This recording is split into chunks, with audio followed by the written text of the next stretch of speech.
আমারে বাঁচাও। মূসা নবী উম্মতের কথা বলিয়া বলবে, আল্লাহ আমারে বাঁচাও, সইতে পারি না হাসরের ময়দানের ভয়ঙ্কর অবস্থা, সহ্য করতে পারি না। ইব্রাহিম নবী কাঁদবেন, আমাকে বাঁচাও। মূসা নবী, ইব্রাহিম নবী, ঈসা নবী, আদম নবী কাঁদবেন, আল্লাহ আমাকে বাঁচাও।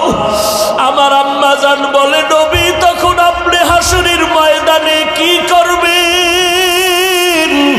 আপনি তো রাহমাতুল লিল আলামিন। আমার মায়ার নবী কান্না করে বলেন, আয়েশা ওই সময় আমি উম্মতের ভুলে যাব না রে আয়েশা।